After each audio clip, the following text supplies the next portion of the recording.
All right, welcome to week three of critical reasoning.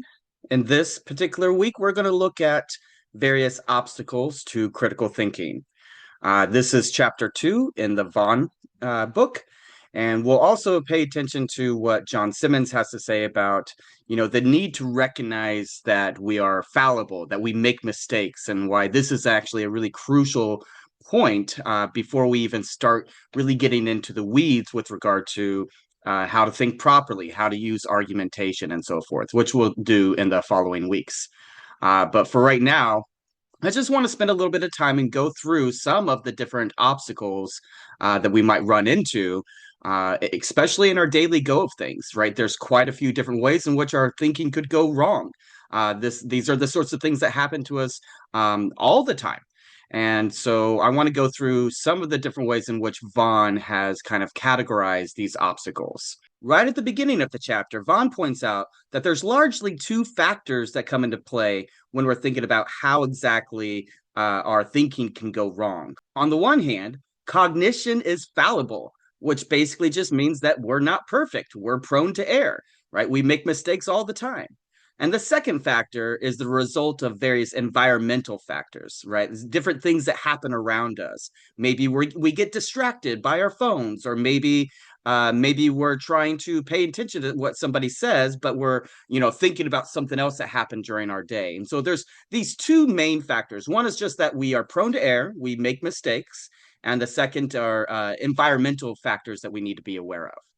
But of course, I think it's important to point out that maybe the most clear or obvious way in which someone might fail to think critically is simply because we don't try.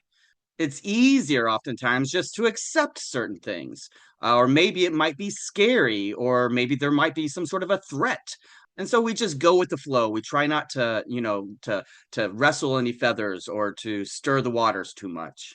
Now, while there may be situations where that's reasonable, I think we need to be careful though, because sometimes the stakes are pretty high. Sometimes we need to think about something because, somebody's life might be in danger, or because it might matter with regard to medicine that we're prescribing. There's lots of different situations where we might want to pay close attention to how we're thinking as it relates to the sorts of things that we come into contact with every day. Another aspect that's involved here is just that the process of thinking is not itself sufficiently systematic. And here, remember that what we mean by systematic is being connected to different aspects of our life, different things that we might believe, right, or different things that we might come into contact in the future, right? We might believe one thing now and then need to apply that in a systematic way to some other aspect of our life that we haven't thought about before, or perhaps some of the problem that we've yet to be introduced to. And so, if we're not looking for these different connections, if we're not looking for the patterns in this systematic way, right, that might itself be kind of a part of the problem as to why we run into these problems in the first place. These sorts of obstacles to thinking well, to thinking critically, and to reasoning effectively. Or it could be the case that the process itself simply fails to yield any sort of a good evaluation or perhaps formation of the right kinds of beliefs. Here's an example I think that might help. So if I'm driving down the road and I think to myself, do I have a bowl of fruit on the table? Because maybe I really want an apple. I'm really desiring some fruit like an apple or a banana. And I think to myself, yeah, I've got a bowl of fruit on the table. The fruit's fine.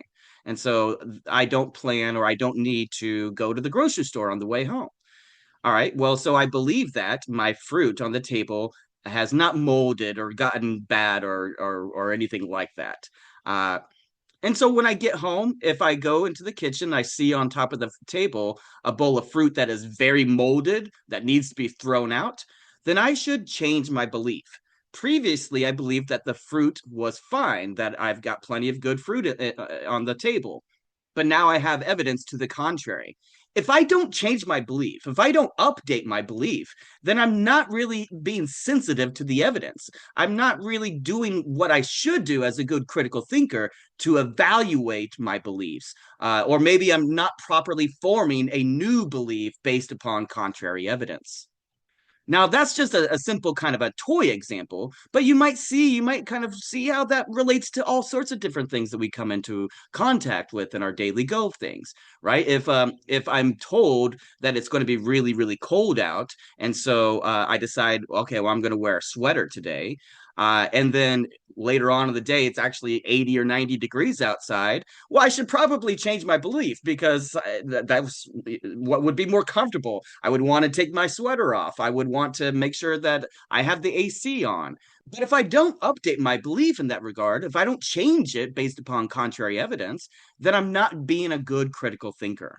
And then another aspect of these sorts of obstacles that we often face is that the process itself fails to meet various standards of reasoning, or what we might call good logical inferential rules. We haven't really said much about those rules yet. We will here in a couple of weeks. But I think that it's worth calling to our attention at this point now that there are actual reasonable standards. There actually are these different kinds of inferential rules that help us, that guide us in effective thinking. So we're going to look at different ways in which these problems arise throughout this module, but we might ask here at the very beginning, are we doomed? Right? Does this mean that we're all just irrational, that we should give up in some sense? And I think that's a little hasty, right? We need to at least try to detect the sorts of errors that we're going to talk about, both the formal and the informal fallacies that plague our thinking very commonly. I mean, I often tell my students that I myself am in kind of a walking fallacy because, I'm human. I know that I make fallacies, that this is a part of my thinking, and I should become aware of it, right? I should try to detect these errors when I can. Next week, we're actually going to look more specifically at the different kinds of formal and informal fallacies that plague our thinking. So we'll spend a lot more time looking at those in detail later on. Another way that we can avoid this sort of the skepticism of being doomed to being in some sense irrational is that we need to resist certain explicit and implicit attitudes or feelings that oftentimes distort our reasoning, right? There's all sorts of different ways in which we're not even aware of these attitudes. We're not aware of the biases that are involved in our thinking, right? They're problematic because we're not aware of them. And so again, if we can detect these errors, if we can call to our mind both how these are either explicit or implicit in our reasoning, and then that will help us avoid the fact that they oftentimes distort our reasoning. Likewise, I think that we should really try to aim for an adequate degree of some kind of objectivity while still being realistic, right? Nobody is purely objective. Everybody has different sorts of background beliefs that are motivating them. Everybody has biases. Everybody kind of brings to the table a whole lot of baggage already in our thinking. Nonetheless, I think that we can try to be objective. We can try to see things from sort of a 30,000, vantage point looking down on the world. That doesn't mean that we are going to be absolutely objective in all matters, but we can at least try. This can be an ideal for us, something that we aim for. But it's important that these things take awareness. We have to practice at them. And we need motivation to do this, right? I mean, the fact that critical thinking is difficult means that we have to keep working at it. Now, notice that there's also two main categories for the most common kinds of ways in which people fall into these problems, into these sorts of obstacles to good critical thinking, right? People fail in lots of different ways, but we can categorize them as either one, failures due to how we think, right? These are primarily psychological factors, right? When we're talking about how we think, we're talking about the internal reasoning that's going on in our minds, in our cognitive apparatus, right? So failures in how we think. But there's also failures in terms of what we think. And these, Vaughan calls these philosophical presuppositions.